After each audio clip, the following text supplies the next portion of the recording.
Oil pulling அது எப்படி பண்ணுறது? காலையில் எழுந்ததும் எதுவும் சாப்பிடாமல் இதயம் வளத்தை வாயில ஊத்தி நல்லா கொப்பளிக்கணும், அப்புறம் அதை துப்பிடணும். இதுதான் ஆயில் புல்லிங்.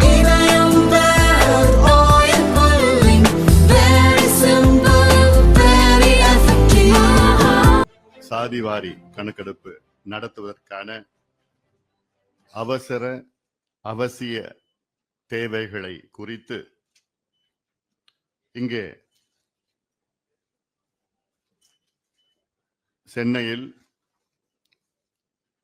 ஒரு மிக முக்கியமான கலந்தாய்வு கூட்டம் நடைபெற்றுக் கொண்டிருக்கிறது. இந்த கூட்டத்தை சமூக நீதி பேரவையின் தலைவர் வழக்கறிஞர் பாலு அவர்கள் நடத்தி கொண்டிருக்கின்றார்கள். இந்த முக்கிய கலந்தாய்வு கூட்டத்தில் கலந்து கொண்டு எனக்கு முன்பு பேசி அமர்ந்த புரட்சி பாரத கட்சியின் தலைவர் மரியாதைக்குரிய நண்பர் பூவை ஜெகன்மூர்த்தி அவர்களே,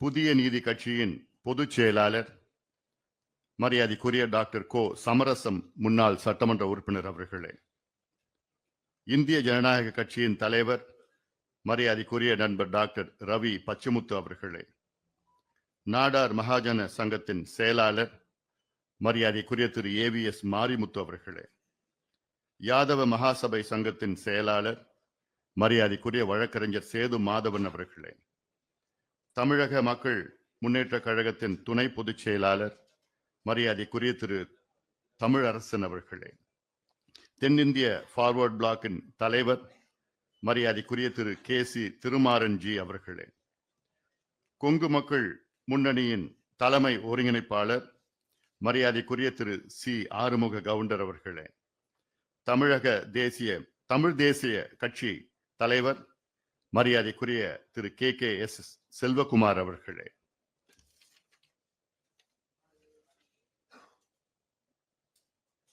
வெள்ளாளர் முன்னேற்ற கழகத்தின் தலைவர் மரியாதைக்குரிய திரு அண்ணா சரவணன் அவர்களே, தமிழ்நாடு நாடார் சங்கத்தின் தலைவர் முத்து ரமேஷ் அவர்களே, ராஜா நாடார் அவர்களே, ராமசாமி TNT அவர்களே, மற்றும் இந்த நிகழ்ச்சியை ஏற்பாடு செய்த பாட்டாளி மக்கள் கட்சியின் இணை பொதுச் செயலாளர் முன்னாள் மத்திய ரயில்வே துறை இணை அமைச்சர் AK மூர்த்தி அவர்களே,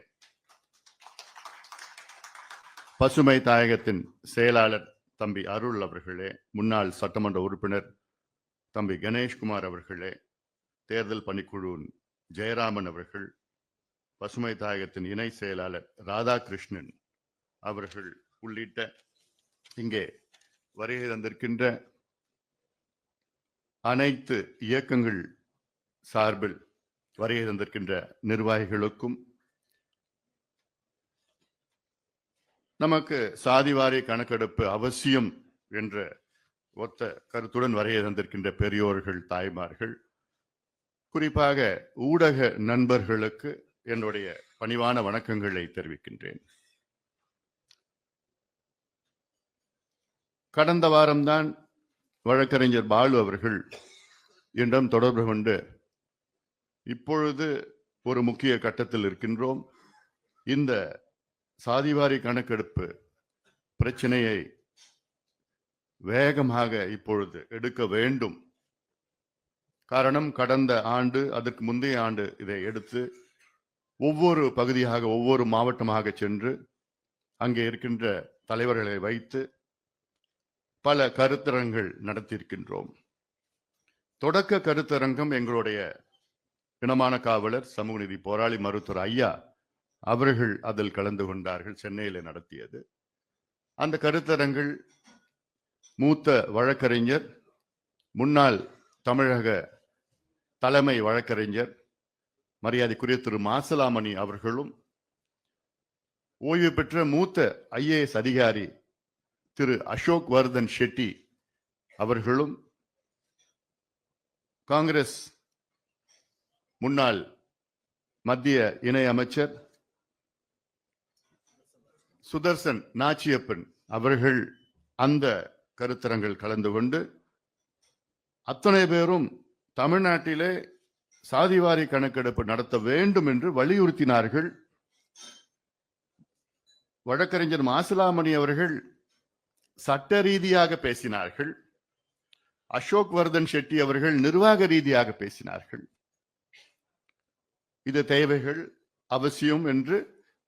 அப்போ அவர்கள் பேசியது தமிழ்நாடு அரசிற்கு சாதிவாரி கணக்கெடுப்பு நடத்த முழு அதிகாரம் 100 விழுக்காடு அதிகாரம் இருக்கிறது என்று. கலைஞர் அவர்கள் ஆட்சி முதலமைச்சராக இருந்த நேரத்திலே திமுக அரசு அதற்கு தலைமை வழக்கறிஞராக இருந்தவர் மாசிலாமணி வழக்கறிஞர் அவர்கள். இவ்வளோ கடந்தும் இன்று முதலமைச்சர் அவர்கள் எங்களுக்கு அதிகாரம் இல்லை என்று ஒரு பொய்யை மீண்டும் மீண்டும் சொல்லிக் கொண்டிருப்பது எங்களுக்கெல்லாம் இது வேதனையாக இருக்கிறது.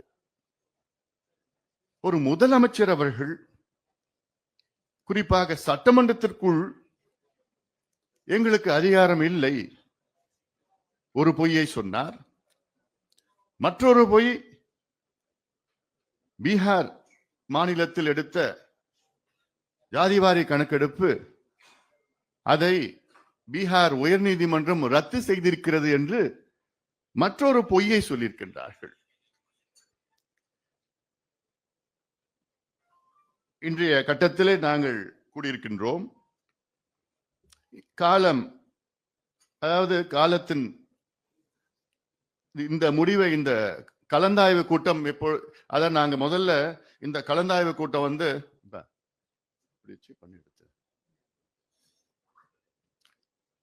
ஒரு ரவுண்ட் டேபிள் வச்சுக்கிட்டு நாங்க தலைவர்கள் மட்டும் பேசணும்னு ஒரு முடிவெடுத்தோம்.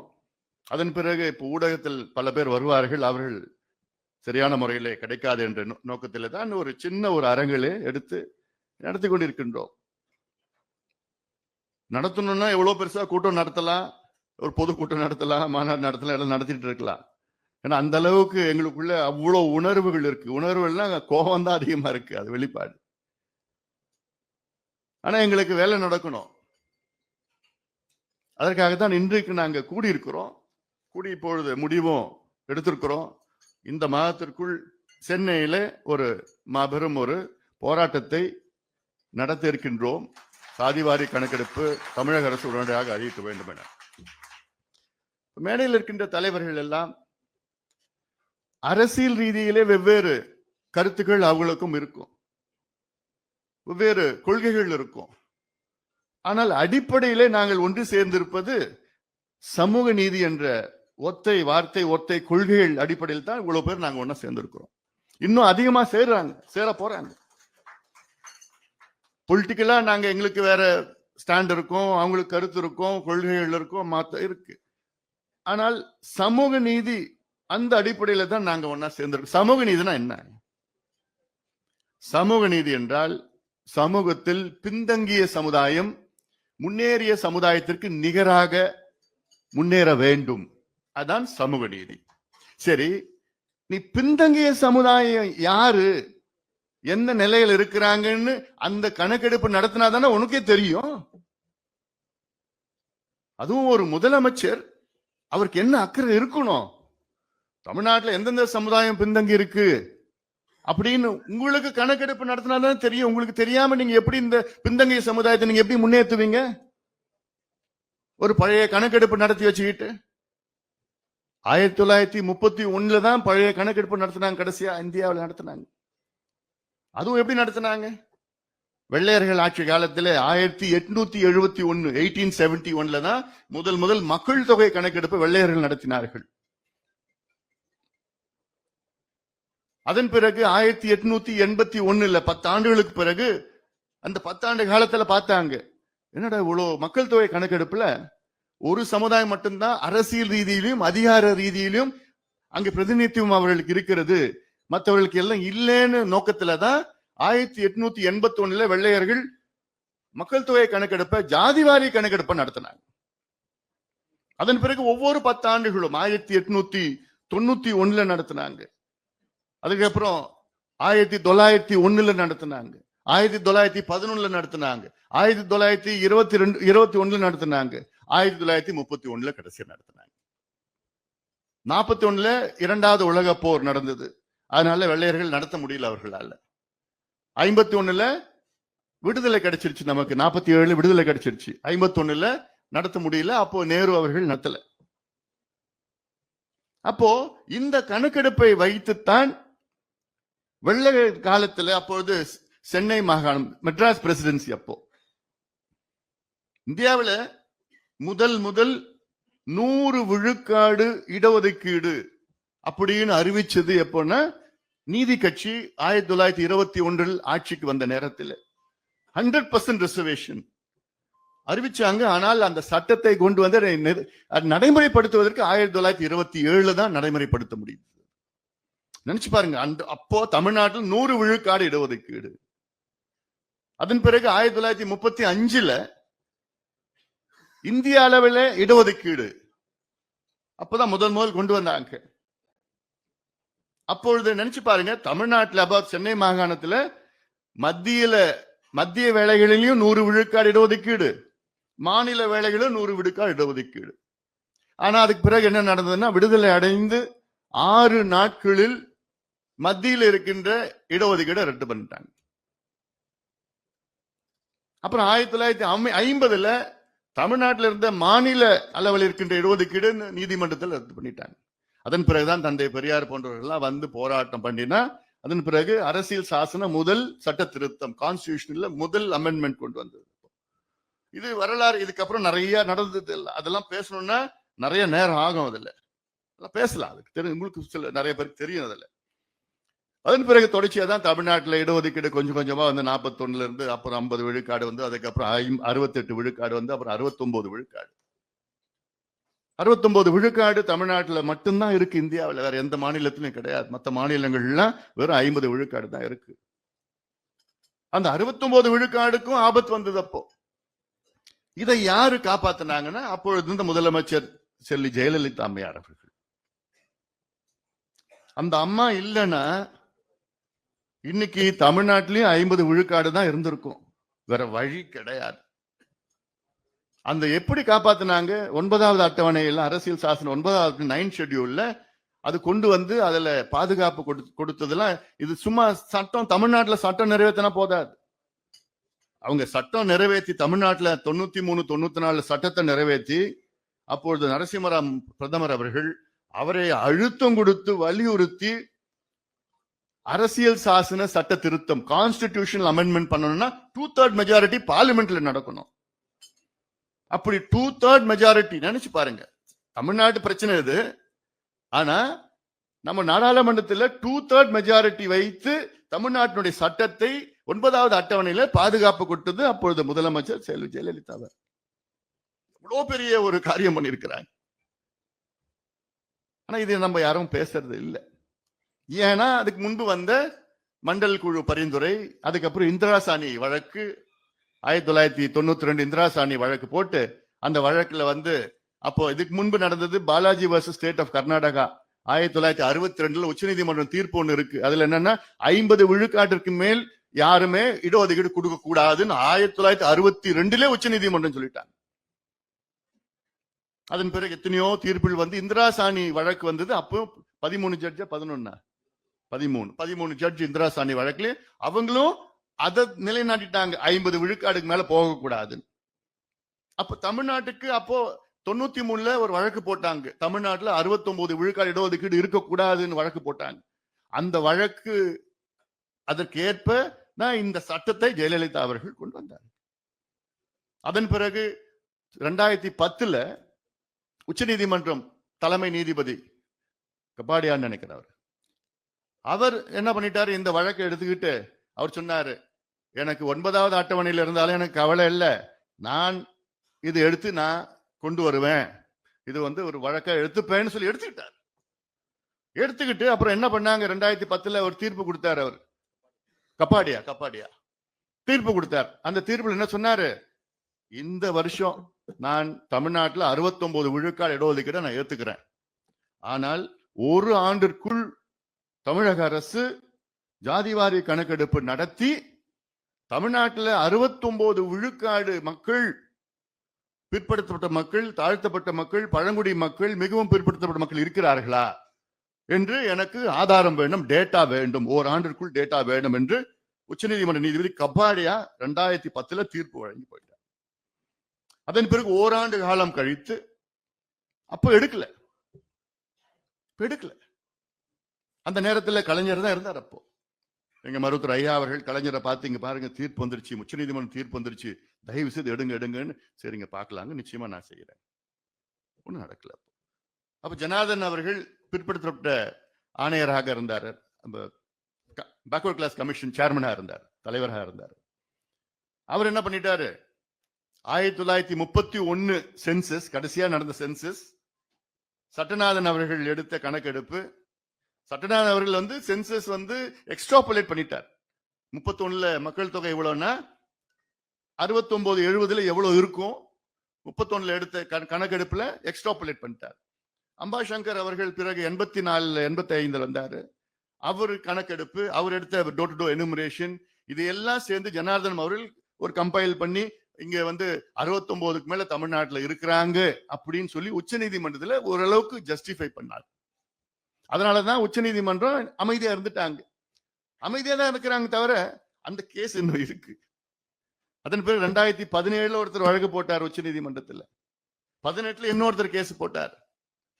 போட்டுட்டு உச்சநீதிமன்றம் என்ன பண்ணிருக்கிறாங்கன்னா, மராத்தா வழக்கு இருக்கு, மகாராஷ்டிராவில் கொடுத்தாங்க மராத்தா வழக்கு, அந்த வழக்கு முடிச்சவுடன் நான் தமிழ்நாட்டு வழக்கு எடுக்க போறேன்னு உச்சநீதிமன்றம் சொன்னாங்க. இப்ப மராத்தா வழக்கு முடிஞ்சு போச்சு. தமிழ்நாடு வழக்கு என்னைக்கு வேணா வரும், என்னைக்கு வேணா எடுப்பாங்க. எடுத்த உச்சநீதிமன்றம் என்ன கேட்க போறாங்க, முதல்ல எடுத்திருக்கியா கணக்கெடுப்பு, உனக்கால் நியாயப்படுத்த முடியுமா? தமிழ்நாட்டில் 69 விழுக்காடு மக்கள் எஸ்சி எஸ்டி எம்பிசி ஓபிசி இருக்கிறாங்களா? என்ன பண்ணுவார் ஸ்டாலின், என்ன பேச போறாரு, என்ன சொல்லுவாரு? இல்லைன்னு தான் சொல்ல போறாரு.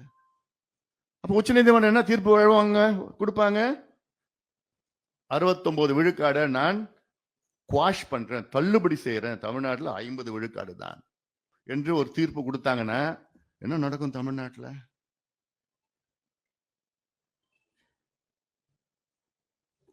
முதல்ல திமுக ஆட்சி அடுத்த நாள் போயிடும். ஏன்னா நாங்களாம் சும்மா இருக்க மாட்டோம், மேடையில் இருக்கலாம் சும்மா இருக்க மாட்டோம். தமிழ்நாடு கலவர பூமியா மாறும். இது எங்களுடைய உரிமையா? என்ன நாங்க கேட்கிறோம், இந்த பிள்ளைங்களுக்கு படிப்பு கூடியா, வேலையை கூடியா, எங்களை முன்னேற்றணும்னு கேட்கிறோம். அதற்கு யார் யார் எந்த நிலையில இருக்கிறாங்கன்னு கணக்கெடுப்பு நடத்து, அதிகாரம் உங்ககிட்ட இருக்கு. ஏன் பீகார்ல நடத்துறாரு முதலமைச்சர் நிதிஷ்குமார் அவர்கள், அவருக்கு அதிகாரம் இல்லாம நடத்திருக்கிறாரு. தெலுங்கானாவில் நடத்தினாரு ரேவந்த் ரெட்டி முதலமைச்சர், அதிகாரம் இல்லாம நடத்தினாரு. தெலுங்கானாவில் அங்க இருக்கிற உயர் நீதிமன்றம் தடை பண்ணிருக்கிறாங்களா? உச்ச நீதிமன்றம் என்ன தடை போட்டாங்களா? இல்லையே. பிறகு என்னையா நாடகம் நடத்துறீங்க நீங்க? அதிகாரம் இல்லை, அதிகாரம் இல்லை, என்ன அதிகாரம் இல்லை உங்களுக்கு? இப்ப தமிழ்நாட்டில் பாத்தீங்கன்னா வலசை பறவைகள், மைக்ரேட்டரி பேர்ட்ஸ், ரஷ்யாவிலிருந்து எத்தனை பறவைகள் தமிழ்நாட்டுக்கு வருது அந்த கணக்கெடுப்பு இருக்கு. சைனாவிலிருந்து எத்தனை பறவைகள் பறந்து வருது, எப்ப வருது, எத்தனை மாசங்க தங்குது, அந்த கணக்கெடுப்பு இருக்கு. ஆமைகள், எத்தனை ஆமைகள் எங்கெங்க இருந்து வருது, எங்கெங்க தங்குது, எவ்வளவு முட்டை இடுதுன்னு அந்த கணக்கெடுப்பு வச்சிருக்கிறாங்க. தெருவில் இருக்கிற கால்நடைகள் எங்கெங்க இருக்குது, மேய்ஞ்சிட்டு இருக்குது, அந்த கணக்கெடுப்பு எல்லாம் இருக்கு. இன்னும் சொல்ல போனா தெரு நாய்கள் எத்தனை பேர் இருக்கு, எங்கெங்க எத்தனை நாய்கள் எந்தெந்த ஊர்ல இருக்குது, அந்த கணக்கெடுப்புலாம் இருக்கு. பெண்களுக்கு இலவச பஸ் பாஸ் கொடுக்கறதுக்கு அந்த கணக்கெடுப்பு இருக்கு. எத்தனை பெண்கள் எத்தனை வயசுல எந்த வயசுல இருக்காங்க, எல்லா கணக்கெடுப்பு இருக்கு. இவ்வளோ கணக்கெடுப்பு நடத்த முடிக்கின்ற தமிழக அரசு ஏங்க சமூக நீதிக்காக ஒரு கணக்கெடுப்பு நடத்த உங்களுக்கு என்ன தயக்கம், என்ன பிரச்சனை உங்களுக்கு?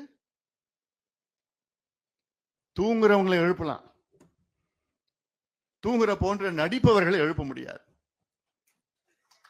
ஆனா தூங்குற போன்று நடித்து கொண்டிருக்கின்ற ஸ்டாலின் முதலமைச்சர் அவர்களை தட்டி தட்டி பார்த்துட்டு இருக்கிறோம். தேவைப்பட்ட பலமா தட்டுறதுக்கு நாங்க தயாரா இருக்கிறோம். பிறகு எழுந்துக்கணும்னா வேற எப்படி பண்ண முடியும்? அதுக்காக தான் இப்ப மேடையில் இருக்கவங்க எல்லாம் சொல்றாங்க, கொடுங்க, வாங்க, சொல்லுங்க, அறிவிங்க. பார்த்துப்போம். ஏன்னா எங்களுக்கு வரலாறு இருக்கு. போராட்டம்னா எங்களுக்கு பெரிய வரலாறு இருக்கு. ஆனாலும் நாங்க கேட்கிறோம், உங்க கடமையை செய்யுங்கன்னு கேட்கிறோம். எத்தனையோ சமுதாயத்திற்கு பிரதிநிதித்துவம் கிடையாது. உதாரணம் மீனவர் சமுதாயத்துல இது மாதிரி எத்தனையோ சமுதாயம், நான் பேசிட்டே போலாம். நான் மலைக்கோரவர்கள் எத்தனை பேர் இருக்கிறாங்க. அவங்க யாராவது ஒருத்தர் அரசு வேலையில இருக்கிறாங்களா, ஏதோ படிச்சிருக்கிறாங்களா, ஏதோ காலேஜ் போயிருக்காங்களா?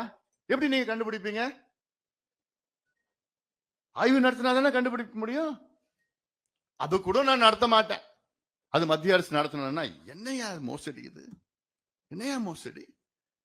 அது முதலமைச்சர் சட்டமன்றத்தில் பேசுறாரு.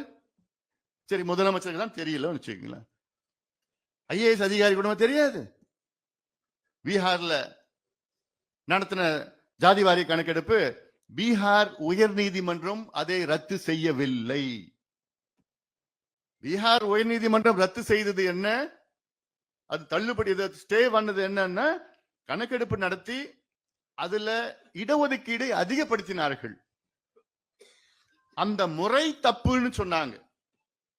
இடஒதுக்கீடு அதிகப்படுத்துறது தப்பு கிடையாது, அது செய்த முறை தப்புன்னு தான் சொன்னாங்க, தவிர கணக்கெடுப்பு தப்புன்னு சொல்லவே இல்லை. ஆனா முதலமைச்சர் ஸ்டாலின் அவர்கள் சட்டமன்றத்துக்கு உள்ள பீகார் உயர் நீதிமன்றம் கணக்கெடுப்பு ரத்து பண்ணிட்டாங்கன்னு ஒரு பொய்ய சொல்லிட்டு இருக்கிறார். என்ன நடக்குது தமிழ்நாட்டில்? அப்ப என்ன ஐஏஎஸ் அதிகாரிகள் கூடமா தெரியாது, அவங்களுக்கு கூடமா விவரம் தெரியல. எங்களுக்கு உரிமை இல்லை, உரிமை இல்லை, உரிமை இல்லைன்னு கோயபிள்ஸ் பிரச்சாரம். கோயபிள்ஸ்னா தெரியல உங்களுக்கு, ஒரு பொய்ய 10 முறை சொன்னா உண்மையாயிடுது திருப்பி பிறகு. ஆனா இவங்க எங்க தந்தை பெரியாரோட பேர பசங்க, நாங்க மேடைக்கு மேடைக்கு வசனம் பேசிட்டு இருக்கிறது. சமூக நீதி எங்கள் உயிர் மூச்சு, நாங்க தான் இதெல்லாம் செய்வோம். என்ன செய்றீங்க, என்ன செய்யுங்க?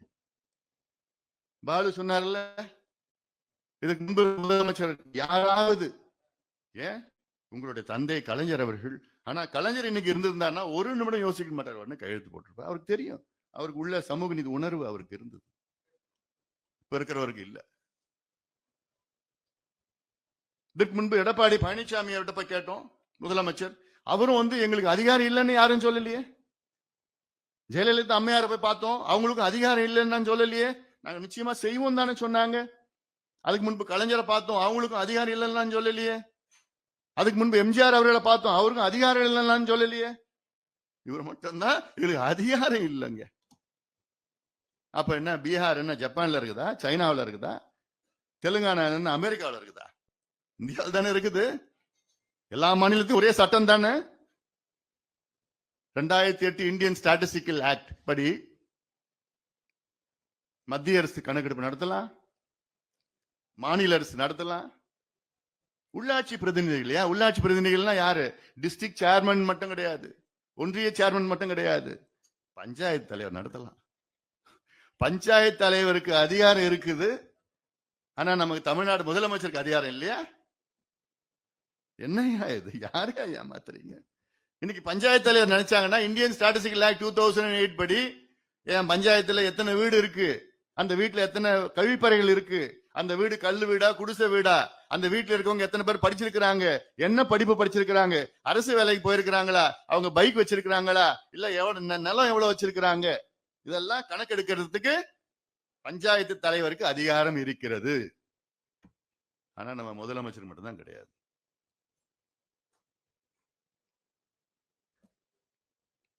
யாரை ஏமாத்திட்டு இருக்கீங்க? எவ்வளவு காலமா ஏமாத்த போறீங்க? நாங்க என்ன கேட்கிறோம்? கணக்கெடுப்பு நடத்துங்க.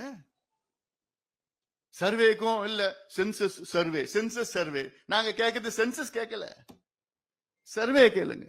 சென்சஸ் நாங்க மத்திய அரசு கேட்டுட்டு இருக்கிறோம், தொடர்ந்து கேட்டுட்டு இருக்கிறோம். சென்சஸ்ல ஜாதிவாரி கணக்கெடுப்பு கொண்டு வாங்க. இப்ப இல்ல, வாஜ்பாய் காலத்துல இருந்து கேட்டுட்டு இருக்கிறோம், கிடைக்கல. அதன் பிறகு மன்மோகன் சிங் அவர்கள், நான் தான் அப்ப அமைச்சரா கூட இருந்தேன். நான் எத்தனையோ பேர் கையெழுத்து வாங்கினேன், 230 நாள் இருந்தா. அப்ப எம்பி கையெழுத்து வாங்கி, அப்ப சிவராஜ் பாட்டீல் தான் உள்துறை அமைச்சர். ஏகேஎம்லாம் தெரியும், பாலுக்கு தெரியும். நாங்க போய் ஒவ்வொரு எம்பியா போட்டு அவரை போய் பார்த்து அவசியம் பண்ணுங்க பண்ணுங்க அழுத்தம் கொடுத்து கொடுத்து கொடுத்து பண்ணோம். அப்புறம் நாங்க 2009 வந்துட்டோம். அதுக்கப்புறம் லாலு பிரசாத் யாதவ்லாம் அவர் அழுத்தம் கொடுத்து பண்ணி அதன் பிறகு 2011 அப்போ இருக்கிற UPA 2 அறிவிச்சாங்க, நாங்க செய்கிறோம். பிரணாப் முகர்ஜி அறிவிச்சார். அதன் பிறகு 2013 அது சோசியோ எக்கனாமிக் கணக்கெடுப்புன்னு ஏதோ ஒன்று குளறுபடி பண்ணி இன்னைக்கு அது வெளியில வரல. அப்பயும் பிரஷர் பண்ணோம் நாங்க. பிறகு மோடி அவர்கள் வந்த பிறகும் பலமுறை அவர்கள் அழுத்தம் கொடுத்தோம். ஏன்னா அடுத்தது 2021 சென்சஸ் மக்கள் தொகை கணக்கெடுப்பு வரும், அப்போ நீங்க கணக்கெடுப்பு ஜாதிவாரி கணக்கு சேர்த்து நடத்துங்க. அதுக்கு பிறகு கரோனா வந்ததுனால அது தள்ளி போய் இப்போ 26 வரப்போகுது. இந்த வருஷமா அடுத்த வருஷமா தெரியல கணக்கெடுப்பு, மக்கள் தொகை கணக்கெடுப்பு. அதுலயே இதுல சேர்க்கணும்னு இன்னைக்கும் நாங்க அழுத்தம் கொடுத்துட்டு தான் இருக்கிறோம். அவசியம் பண்ண மத்திய அரசு செய்யறோம், சென்சஸ்ல வரும். ஆனா நாங்க கேட்க தமிழ்நாடு முதலமைச்சர் கேட்க சர்வே எடுங்க, சர்வே எடுங்க. தெலுங்கானாவில் அதான் பண்ணாங்க, சர்வே எடுத்தாரு ரேவந்த் ரெட்டி. எவ்வளவு நாள்ல? 30 நாள். எவ்வளவு செலவு பண்ணாரு? 150 கோடி. எத்தனை பேர் வேலை செஞ்சாங்க? 1,02,000 பேர், 10,000 பேர் ஓவர்சி பண்ணாங்க 30 நாள்ல. இது எடுக்க முடியாது ஐயா. 56 கேள்விகள் கேட்டாங்க. முதல் கேள்விகள், அதாவது பிரைமரி கொஸ்டின்ஸ் 56 கேள்விகள். மொத்தம் கேள்வியில் 75 கேள்விகள் கேட்டாங்க. ஒட்டுமொத்தம் அவங்க ஹிஸ்டரி எடுத்துட்டாங்க. சட்டமன்றத்தில் 4 நாள் விவாதம். இதுதானையா ஜனநாயகம்? இதுதானையா சமூக நீதி? நீங்க வார்த்தைக்கு வார்த்தை சமூக நீதி, எங்க மூச்சு மூச்சுன்னு பேசுறது என்ன அர்த்தம் இருக்குது? இல்ல என்ன சமூக நீதி? உங்களுக்கு என்ன சம்பந்தம் இருக்குது? உங்க கூட இருக்கிற கூட்டணி கட்சிகளே கேட்கறாங்க, எடுத்துங்க கேட்கறாங்க. தமிழ்நாட்டில் எல்லா கட்சியும் கேட்குது, எதிர்கட்சியில எத்தனை பேர், எல்லா கட்சியும் கேட்கறாங்க. உங்களுக்கு மட்டும் என்ன கணக்கு? என்ன பிரச்சனை உங்களுக்கு? நாங்க நிச்சயமா இது அரசியலுக்காக நாங்க கேட்கல, கேட்கறதுக்கு அவசியமா எங்களுக்கு இல்ல. உண்மையான சமூக நீதி பிரச்சனையா? அரசியல் பிரச்சனை கிடையாது. அரசியல் வரும், தேர்தல் வரும், அது வரும், கூட்டணி ஏதோ வரும், வந்துட்டு போகும் அது. ஆனா இந்த அடிப்படை சமூக நீதி முதல்ல பார்த்து நான் சொல்றது 69 விழுக்காடு இடஒதுக்கீட்டை காப்பாற்றணும். அடுத்தது எந்தெந்த சமுதாயம் இருக்கு, எங்க என்ன இருக்குது, நிலையில இருக்கு. சில சமுதாயத்துல பாத்தீங்கன்னா ஒரே ஒரு IAS IPS அதிகாரி கூட கிடையாது, ஒரு IAS IPS கூட கிடையாது. அப்போ என்ன சமூக நீதி கிடைக்குது? எவ்வளவு பெரிய சமுதாயங்கள் இருக்கிறாங்க. செக்ரட்டரி போஸ்டிங் யாரும் கிடையாது அங்க. டாக்டருங்க எத்தனை பேர் இருக்கிறாங்க சில சமுதாயத்துல? இல்ல. அப்போ இந்த சமுதாயம் எப்படியா முன்னேறும்? இன்னைக்கு நம்ம இடஒதுக்கீடு எப்படி கொடுக்கிறோம்? எந்த அடிப்படையில கொடுக்கிறோம்? எந்த அடிப்படையில? ஜாதி அடிப்படையில தான். வேற எந்த அடிப்படையில கொடுக்கல? இந்தியா முழுவதும் எல்லா மாநிலத்திலையும் ஜாதி அடிப்படையில் தான் நம்ம இடஒதுக்கீடு கொடுக்கிறோம். ஏன்? அரசியல் சாசனம் 15(4) ஆர்டிகிள் 15(4) ஆஃப் த கான்ஸ்டிடியூஷன் தெளிவா சொல்றாங்க. நம் முன்னோர்கள் கான்ஸ்டிடியூஷன் அமைச்ச நம் முன்னோர்கள் ஆர்டிகிள் 15 அது முழுக்க என்ன சொல்லுதுன்னா நமக்கு ஈக்குவாலிட்டின்னு சொல்லுது. அப்போ ஆர்டிகிள் 15(4) என்ன சொல்லுதுன்னா socially and educationally backward communities. பேக்வர்ட்னா எல்லாமே சேர்த்துதான், அது SC ST பேக்வர்ட் OBC எல்லாம் சேர்த்துதான் backward. Socially and educationally backward கம்யூனிட்டிஸ்க்கு கவர்மெண்ட், அவங்க சொல்லி ஸ்டேட்னு சொன்னா கவர்மெண்ட் தான். அப்போ கவர்மெண்ட் அஃபர்மேட்டிவ் ஆக்ஷன் கொடுக்கணும். அஃபர்மேட்டிவ் ஆக்ஷன்னா என்ன? இடஒதுக்கீடு, சமூக நலத்திட்டங்கள். இடஒதுக்கீடு மட்டும் கிடையாது அஃபர்மேட்டிவ்னா, சமூக நலத்திட்டங்கள். இப்போ நீங்க கணக்கெடுப்பு நடத்தி பீகார்ல கணக்கெடுப்பு நடத்தினாங்க. அந்த கணக்கெடுப்புல பார்த்தாங்க 2,30,000 குடும்பங்கள், 60,000 30,000 தெரியல, 2 லட்சத்தி சில குடும்பங்கள் மாதம் 6,000 ரூபாய்க்கு வருமானத்துக்கு கீழ் அவங்களுக்கு வருமானம் வருது. 6,000 ரூபாய்க்கு கீழே உள்ள குடும்பங்கள் 2 லட்சத்துக்கு மேல குடும்பங்கள் இருக்கு. அப்ப அந்த 2,30,000 குடும்பங்களுக்கு அங்க முதலமைச்சர் என்ன பண்ணிருக்கிறாரு? கூடுதலா அந்த குடும்பத்திற்கு ஆண்டு ஒரு மாதம் ஒரு 10,000 ரூபாய் கொடுக்கணும். அதுல யார் படிக்கலையோ படிப்பு, இதெல்லாம் நல்ல திட்டங்கள், அஃபர்மேட்டிவ் ஆக்ஷன். இதுதான் நம்ம அரசியல் சாசனம் சொல்லுது. ஆனா இங்க முதலமைச்சர் அவரு இந்த கணக்கெடுப்பு நடத்த இவ்வளவு சீட்டு கேட்பாங்க.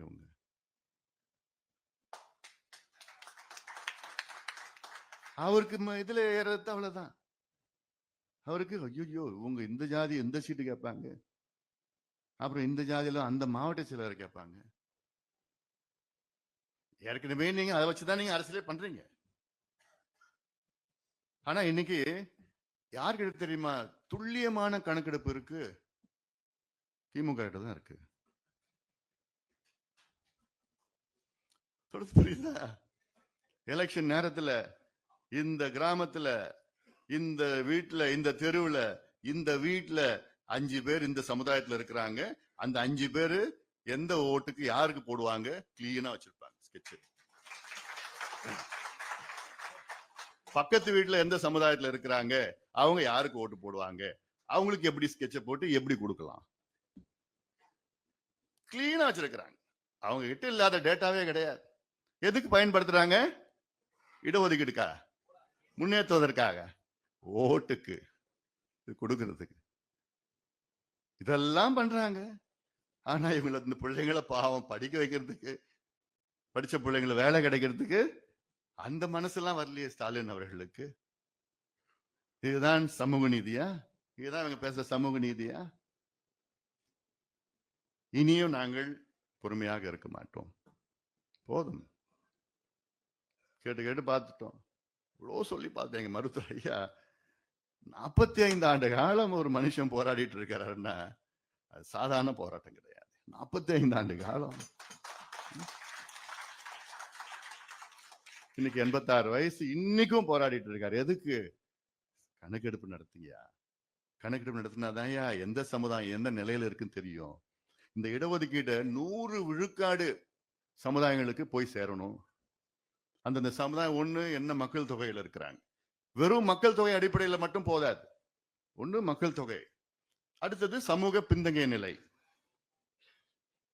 பாப்புலேஷன், சோசியல் பேக்வர்ட்னஸ், ரெண்டுமே எக்ஸ்ட்ராபுலேட் பண்ணி சேர்த்து அதுக்கு பிறகு நீ கொடுக்கறது தான் உண்மையான சமூக நீதி. அது 100% ரிசர்வேஷன் தமிழ்நாட்டில் கொண்டு வா. அவங்க என்னென்ன பிரதிநிதித்துவம் இருக்கிறாங்களோ, விகிதாச்சார பிரதிநிதித்துவம் இருக்கிறாங்களோ அது கொடுத்துட்டு போ. எந்த நிலையில இருக்கிறாங்க கொடுத்துட்டு போங்க, நியாயப்படுத்தி கொடுத்துட்டு போகணும். இதுதான் எங்களுடைய கோரிக்கை, எங்களுடைய மருத்துவர் ஐயாவுடைய கோரிக்கை. இது எத்தனையோ சமுதாயங்களுக்கு எந்த பிரதிநிதித்துவமும் கிடையாது. அது எப்படி நீங்க கண்டுபிடிப்பீங்க? எடுத்தா தானே கண்டுபிடிப்பீங்க. அதனால இது அவசியமானது, அவசரமானது. அதுக்காகத்தான் இந்த கலந்தாய்வு கூட்டத்தை இன்று நடத்தி கொண்டிருக்கின்றோம்.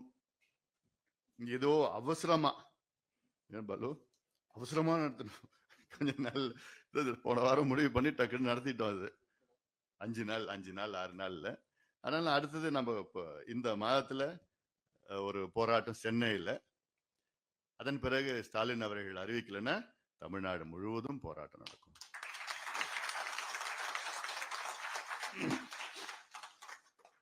தமிழ்நாடு முழுவதும் நடத்துவோம். ஏன்னா எல்லா தமிழ்நாட்டில் உள்ள எல்லா கட்சியும் அது வேணும்னு சொல்றாங்க, நடத்தணும்னு சொல்றாங்க, முதலமைச்சருக்கு அதிகாரம் இருக்குன்னு சொல்றாங்க.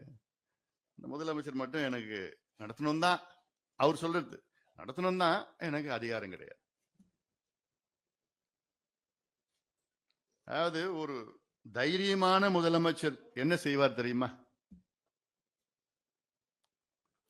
அந்த அதிகாரம் இல்லை என்றாலும் நான் நடத்துவேன், எனக்கு அதிகாரம் இருக்கிறது என்று அதை நடத்துவதுதான் ஒரு தைரியமான முதலமைச்சருக்கு அழகு.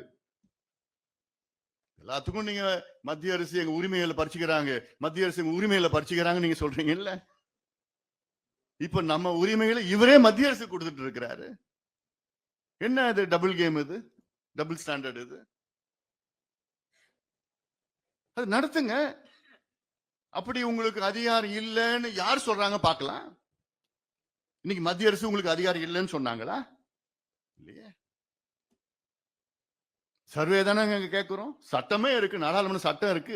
இந்தியாவில் எந்த நீதிமன்றமும் சர்வே பண்றதுக்கு தடை கொடுக்கல. எந்த மாநிலத்தில் எடுத்தாலும் எந்த நீதிமன்றமும் சர்வே பண்றதுக்கு, கணக்கெடுப்பு நடத்துறதுக்கு தடை கொடுக்கல, கொடுக்கவும் முடியாது. ஏன்னா சட்டம் இருக்கு. நாடாளுமன்றத்தில் நிறைவேற்றப்பட்ட சட்டம் இருக்கிறது, இந்தியன் ஸ்டாட்டிஸ்டிக்கல் ஆக்ட் 2000. பீகார்ல பிஜேபி கூட்டணி தாங்க.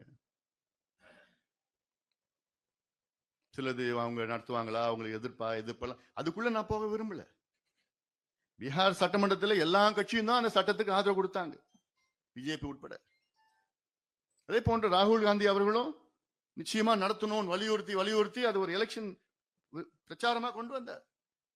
அவங்க மாநிலத்தில் இப்ப தெலுங்கானால நடத்த சொல்லிட்டு இருக்காரு, நடத்தி இருக்காரு. அவர் தான் தொடக்கி வச்சாரு, முடிச்சுட்டாங்க. இப்போ கர்நாடகாவில் நடத்தி முடிச்சுட்டாங்க. சித்தராமையா அப்ப இருந்த நேரத்தில் நடத்தி முடிச்சுட்டாங்க. ஆந்திராவில் நடத்திட்டு இருக்கிறாங்க. ஒரிசாவில் நடத்தி நிதிஷ்குமார் நம்ம நவீன் பட்நாயக் அவர்கள் கையெழுத்து போட்டு இப்ப முதலமைச்சர் நேரத்தில் நடத்த சொல்லிட்டாரு.